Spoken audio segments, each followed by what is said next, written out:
Atë Nikola, drejtuesit e kishës ortodokse autoqefale kanë hedhur akuza së fundmi për ju se keni uzurpuar kishën Shënmëria në qytetin e Elbasanit. Si qëndron e vërteta? Faleminderit që ma bëni këtë pyetje dhe populli im i Elbasanit duhet ta ditë vërtet dhe ai e di mas kaq vitesh ne kemi edhe materiale volontaristike të mëdha në shtypje në media, megjithatë me që juve erdhët dhe na nderuat, do të japim një përgjigje, po siç e kemi thënë edhe për herë. Unë jo vetëm që nuk e kam pushtuar kishën, po unë i kam shërbyer kishën në atë mënyrë me devotsion dhe e kam rikthyer në traditën e saj të hershme. Ai lanë masdore prej kohësh e prej shekush.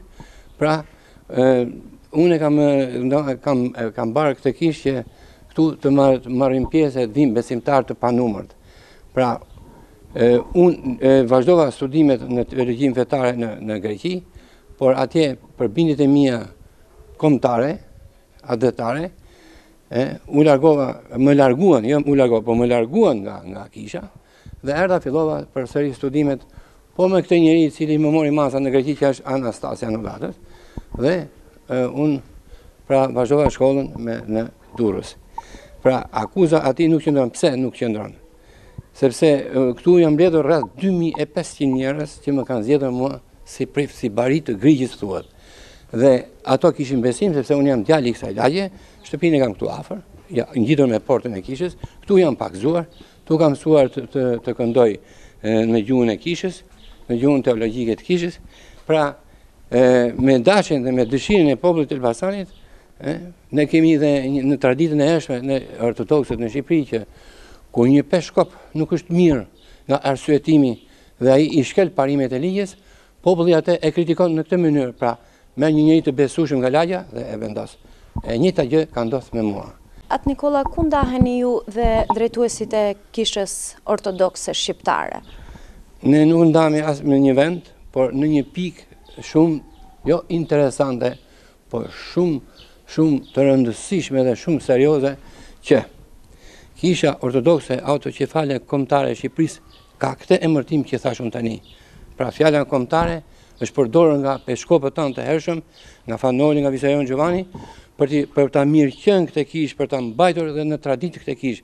Pra, ashtu si populli, laiciteti edhe feja ishin një të pandar me njëri tjetrin. Pra, fjala kombëtare jep një peshë të rëndësishme ortodoksisë kombëtare shqiptare.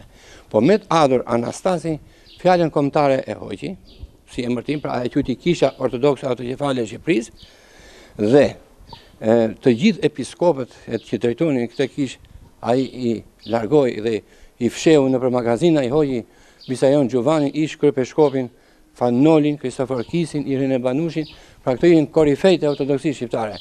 Pra ku është ndarja? Ndarja është ne vazhdojmë me të njëjtin titull, pra kisha ortodokse autoqefale kombëtare shqiptare Shënmëria dhe ai mban fjalën kombëtare e ka hequr. Kjo është një nga pikat e që neve nuk përputhemi me njëri tjetrin, sepse në krishterinë janë po ato apostoj, po ajo formë kishash, po ato këngë, po ajo liturgji, po ajo mistik, pra nuk ka asnjë lloj ndryshimi. Po në thelb se si kryhet veprimtaria dhe me çfarë djallëzie kryhet veprimtaria është kjo. Pra fjala kombëtare është hequr. Nëse ka ndonjë pyetje tjetër mund të më bësh. Drejtuesit e kishës sërish autoqefale, përveç kishës, flasin edhe për shkollën, që është shumë pranë kësaj kishe.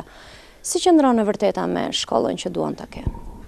Çështja e shkollës, zonja e nderuar, është një pikë shumë nevralgjike, shumë historike dhe shumë serioze e qytetit të Elbasanit, por edhe në rang kombëtar.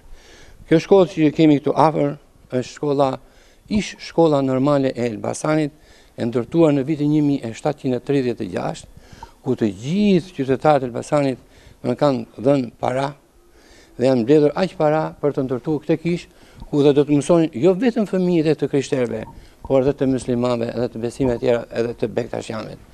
Pra, imagjinoni sa respekt kishim me njëri tjetrin komunitetet fetare në atë kohë, ku në oborrin e kishës mësonin edhe fëmijët muslimanë dhe fëmijët bektasjanë.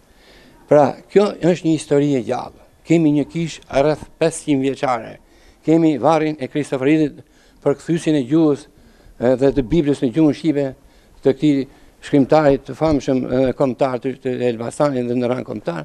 Kemi edhe atë shkollë që është dokumenti vërtet është universiteti i parë i Elbasanit, i cili ka furnizuar në shumë dekada të viteve që erën më mbrapa arsimtar, metodist dhe që mbushën në gjithë Shqipërinë edhe jashtë territorieve shqiptare. Si vërtetohet atë Nikola që ju nuk keni lidhje me këtë shkollë? Çfarë dokumentash posedoni ju? Ne kemi marrë nga volumi. Ne tipin se del më e kompletuar. Si qëndron e vërteta e kësaj? Si qëndron e vërteta në lidhje me këtë shkollë? Elbasani duke qenë qytet i arsimit të hershëm shqiptar në traditën e tij, në vitet e hershme, pra në rreth viteve 1736, u ndërtu kjo shkollë me kontributin e të gjithë qytetarëve të Elbasanit.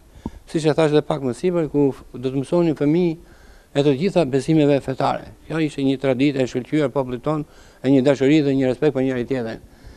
Dhe në kjo shkollë pra u ndërtu në ato vite dhe këtu jepesh mësime këndim në disa gjuhë, edhe greqisht jepesh, s'mund ta mohojmë, ishte edhe koha, jepesh në shqip, sapo ishin fillimet e para. Por, kush është e rëndësishmja? Kjo godin me të ardhur kryepeshkopi grek për të më eliminuar mua, që unë kërkoj gjithmonë të vërtetën ortodoksi shqiptare, ai ju turp kësaj me kuptimin e mirë të fjalës dhe abrogoi ligjin për arsimin për shkollën, domethënë për kjo shkollë është një godin, 2 kaçe, është ndërtuar në territorin e kishës, është pjesë e jona, pra e quajti mitropolikte, në një kohë kur unë disponoj dokumenta autentike, të cilat në momentalisht e mund t'i qisim, autentike që mitropolia është jashtë territorit të kishës, me kufit e tyre qytetarët është familje elbasanese që janë, dhe këte ai e rrëmbeu në mënyrë të pa skrupull dhe shumë të turpshme, duke ofenduar të tërë kuadrin e arsimit kombëtar shqiptar, duke ofenduar historinë e arsimit kombëtar shqiptar, dhe për këtë ne kemi bërë debate të shumta në media, në televizion, pra e vërteta qëndron.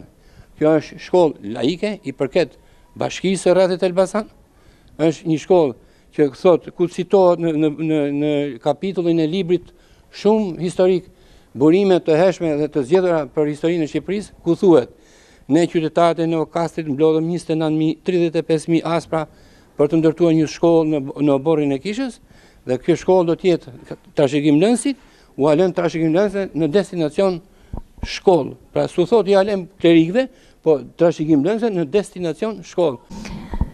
Atë Nikola, çfarë mesazhi ka kjo përplasje midis jush edhe drejtuesve të kishës ortodokse? Në radhë parë, këto përplasje forcojnë të vërtetën. As mua dhe as atë, Anastasin. Dhe kur them forcojnë të vërtetën, dhe ai që është në rrugë të vërtetë, ai e ndjen veten mirë. Pra e vërteta me të vërtet humbet shumë kohë, po ajo me anën e fuqisë së Zotit del në pa dhe do dali shumë shpejt dhe ka dalë që unë gjithmonë i kam qëndruar strikt të vërtetës për këtë shkollë, sepse ai e quan mitropoli dhe ne themi ajo është shkollë e qytetit tonë. Dhe edhe po të ishte në orë më të keqe mitropoli kjo, atë du ta kërkojmë ne, që jemi drejtuesit e kësaj kishe me dokumenta juridike, edhe s'ka nevojë t'i kërkoj ai, sepse ne jemi kishë tjetër me emblem tjetër. Ne kemi fjalën kombëtare në vulën tonë dhe në ligjin tonë, dhe ai s'ka fjalën kombëtare. Pra kjo